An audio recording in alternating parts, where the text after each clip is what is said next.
There are games where a team is trying to replace a superstar. Then there are some games where the replacement walks in, takes 28 shots, scores 37 points, plays 43 minutes, and basically says, you know what? Okay, fine, I'll do it. That's Jim King on October 24th, 1967. Not Rick Barry, not yet the clean Warriors mythology that people remember.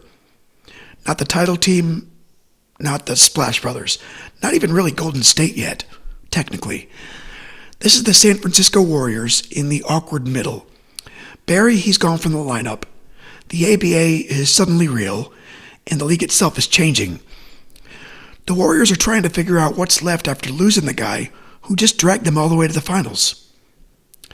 For one night in Oakland against Oscar Robertson, Jerry Lucas, Bob Love, and the Cincinnati Royals, the answer is Jim King. 37 points, 16 made field goals, 5 assists, 43 minutes. That's not a role player night. That's not just a good little contribution. That's a man grabbing a vacant job before anybody else can touch it. Welcome back to Warrior 100. I'm documenting one game per player until I reach 100. And this is Warrior 15. Today's player is Jim King. He's one of those names you can lose if you only tell Warriors history through the biggest statues. But if you slow down and look at this specific moment, October 24th, 1967, King isn't the background. He's the whole story. The Warriors beat the Cincinnati Royals 116-106. The line score is ridiculous in the way old NBA line scores can be. Ridiculous. San Francisco wins the first quarter, 35-24, loses the second, 29-15, fights through a wild third, then closes the game with a 29-19 fourth. That's the whole game in miniature. Surge, collapse, response, finish. And the finishing face is Jim King. The NBA in October 1967 isn't sitting still. Seattle and San Diego have just joined the league, so the NBA now has 12 teams. It's also moving into its first 82-game schedule, and the ABA launching beside it with a red, white, and blue ball, a three-point line, and a very clear message. Pro basketball players now have leverage. That matters directly to this game because the Warriors are playing without Rick Barry. Barry had jumped towards the ABA's Oakland Oaks, but the courts kept him from playing that year, so he sat out the season rather than return to San Francisco. So the Warriors aren't just missing a good player. They're missing the reigning face of the franchise. The guy just helped take them to the NBA Finals. That's the league temperature. Expansion, competition, lawsuits, player movement, and instability. That's also the locker room temperature. San Francisco comes into this game 3-4. That's not a disaster, but it's not comfortable either. They'd already lost to Cincinnati once, 122-118, just 6 days prior. They're trying to prove the 1967 finals run wasn't just Rick Barry's comet passing through. Bill Sharman is coaching this team, and he's not a sideline extra. He's one of the great basketball lifers. Hall of Fame player, Hall of Fame coach, future coach of the 1972 Lakers, and one of the figures most associated with making the morning shoot-around a standard NBA practice. But coaching only goes so far. Somebody has to score. Nate Thurmond can anchor the building. Rudy LaRusso can give you grown man forward minutes. Al Attles can steady the floor. Jeff Mullins is there. Clyde Lee can rebound. But if you're going to survive the loss of Barry, you need perimeter scoring. You need somebody who can carry possessions. And that's where Jim King steps forward. Cincinnati is 3-1 coming in, and there's a reason that team looks dangerous on paper. Oscar Robertson is still Oscar Robertson. Jerry Lucas is still a rebounding machine. Bob Love is already a serious scorer. Connie Durkin gives him size. Guy Rogers gives them old-school playmaking. And Adrian Smith isn't a nobody. Their coach Ed Jucker is a fascinating subplot. He'd won back-to-back NCAA titles at Cincinnati in 1961 and 62 after Oscar Robertson left the Bearcats. Now here he is in the pros, coaching Oscar again. It's a strange little basketball circle. And Cincinnati's problem in this game isn't talent. Their problem is that they score 106 points, get 29 from Bob Love, 27 from Oscar, 18 and 18 from Jerry Lucas, and still lose by 10 points. That's not a talent shortage. That's a stop shortage. The Hall of Fame gravity in this game is real. Oscar Robertson is on one side, one of the great all-around guards ever. Jerry Lucas is next to him, one of the great rebounders and college stars ever. Nate Thurman's on the other side, one of the most complete defensive centers in basketball history. Al Attles is also on the floor, and his Hall of Fame case is really a full-life Warriors case. Player, coach, executive, franchise institution. The best pure matchup is Thurman versus Lucas and the Cincinnati front line.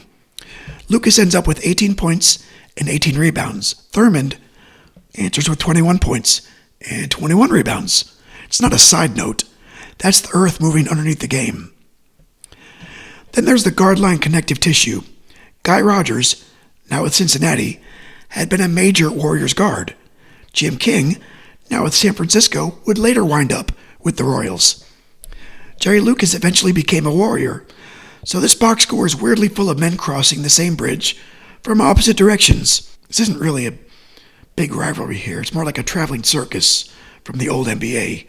Familiar stars, repeated matchups, different cities, same problems.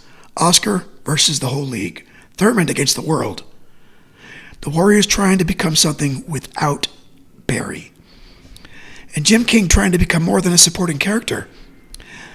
King was a 6'2" guard out of Tulsa, drafted by the Lakers in the second round in 1960-3.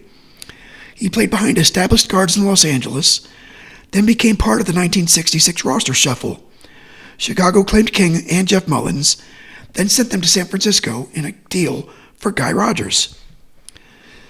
That trade's one of those quiet hinge moments, not a banner trade or a museum trade, but it helped stock the Warriors with players who mattered right away. King was already useful during the 1966-67 finals run. In Game 3 of the 67 finals, Rick Barry scored 55 and King scored 28. Together, that's 83 points in one finals game. So King isn't some random guy suddenly getting hot. He'd already shown he could play under pressure. But this October game is different. In the finals, he was next to Barry. Here, he's in the hole. Barry left behind. That's the emotional hinge of the episode. The game says Jim King could be a lead scorer on a real NBA team, at least for a stretch. He scores 37 on 16 of 28 shooting. He drains all 5 of his free throw attempts, adds 5 assists, and plays for a total of 43 minutes. And remember, there's no three-point line. 37 points in this game means 16 baskets all worth 2, and 5 free throws worth 1 each. That's labor. That's repeated possession-by-possession scoring. It's not catching fire from deep for 3 minutes. That's manufacturing offense all night long. And the Warriors needed somebody to do that. King did it. First quarter, San Francisco jumps them. The Warriors win it 35-24. That's the cleanest version of what Sharman probably wanted. Pace, pressure, multiple scores, Thurman on the glass, and King attacking before Cincinnati could set the terms. But the second quarter is the warning label. Cincinnati wins it 29-15. Suddenly the Warriors' 11-point lead is gone, and the Royals are up 53-50 at halftime. That's Oscar Robertson's kind of game. Not because he has to score every basket, but because the game starts to become organized around his control. Bob Love is scoring, Lucas is rebounding. Cincinnati's no longer being run right out of the building. In the third quarter, the game becomes a track meet. San Francisco scores 37, Cincinnati scores 34. Nobody really wins the quarter because everybody's throwing punches. By the end of 3, it's 87 for each team. And that's the key scoreboard moment. Not the first quarter burst. Not the halftime deficit. The game asked San Francisco a question after 3 quarters. Can you close a good team without Rick Barry? In the fourth quarter, they answered yes. The Warriors win the final period 29-19. That's the adult quarter. That's where the game becomes less about trading baskets and more about who has enough structure left. King's 37 is the headline. Thurman's 21 and 21 is the foundation. Rudy LaRusso adds 29 points, 9 rebounds, and 7 assists. Clyde Lee gives him 13 and 14. Al Attles adds 12 with 4 helpers. That's the answer. King was the blade, but the Warriors didn't win because one man played big top basketball. They won because King gave them star-level scoring inside a team that had real front court and real connective tissue. Cincinnati gets 29 from Bob Love, 27 from Oscar, 18 from Lucas, 13 and 10 from Dirkin. That should travel. It should be enough. But San Francisco shoots better from the field, wins the rebounding battle in practical terms through Thurman and Lee, and closes the game with the stronger defensive quarter. That's the whole thing. The Royals had the names. The Warriors had the last 12 minutes. Now, I'd say this is a good fall in love with old basketball game because it doesn't require nostalgia. You've got Oscar Robertson controlling a game from the guard spot before modern spacing even exists. You got Jerry Lucas putting up 18 and 18 like he's working a factory shift. You got Nate Thurmond going 21-21, reminding you some box scores are built out of bruises. Then you've got King, the player most casual fans probably don't know, outscoring everybody else in the game. And that's the hook. Old basketball can feel distant when it's just names and black and white mythology. But this game is easy. The superstar's missing. This team needs a scorer. The opponent has legends. The game's tied after 3. Then the forgotten guard wins the night. That's basketball. No translation needed. For the Warriors, this was a stabilizer. They get back to 4-4. They prove, at least for one night, that the offense can breathe without Barry. They don't need King to be Rick Barry. That's unfair. It's also impossible, but they do need him to punish teams that overplay Thurman or assume San Francisco has lost its teeth. This game says the Warriors still bite. For Cincinnati, this game's an early warning. You can have Oscar, you can have Lucas, you can get a huge night from Bob Love, but if the other team gets 116 points and wins the fourth quarter by 10, that's not just bad luck. That's a team showing you the bill, and the bill is defense. As far as quotes go, I couldn't find anything, but if you're Bill Sharman, you got to point to the fourth quarter, to 29-19. He would point to King's shot making and Thurman's rebounding, but what you really like is that the team took a game that could have slipped away and made it orderly late. And if you're Ed Jucker, you look at 106 points and wonder, how'd that become a loss? Oscar, Love, and Lucas combined for 74 points. That's usually enough to make a locker room feel like it did its job, but not here. The Warriors didn't steal it. They closed it. So the Warriors finished 43-39, third in the Western Division. They made the playoffs and reached the Western Division Finals before being eliminated by the Lakers. So yeah, this wasn't a championship team, but it wasn't a collapse either. Losing Barry could have hauled them out. Instead, they remained relevant. Cincinnati finished 39-43, fifth in the East, and missed the playoffs. Oscar Robertson still made All-NBA first team, but the Royals as a team were stuck in that painful place between dangerous and complete. And that's exactly what this game looks like in miniature. Dangerous? Yeah. Complete? Not quite. For Jim King, this was part of the best window of his NBA career. He became a 1968 All-Star with the Warriors, which is the real historical stamp on this version of him. The season didn't stay perfect. Knee trouble would start cutting into what he could do, but for this stretch, he wasn't just a trivia answer. He was a legitimate lead guard on a playoff team. Later, the basketball irony kicks in. King eventually goes to Cincinnati. Jerry Lucas comes back to San Francisco. The same franchises in this box score kept exchanging pieces of each other's stories. King played 10 NBA seasons with the Lakers, Warriors, Royals, and Bulls, then later returned to Tulsa as head coach. Tulsa eventually inducted him into its Hall of Fame and retired as number 24. That's a full basketball life. But for this series, the point isn't to summarize the whole life and move on.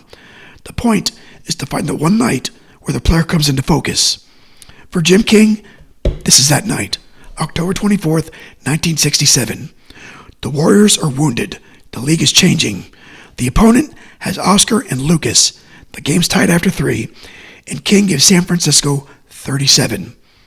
That's the episode. Next time we leave the Warriors and jump back into Astro 100.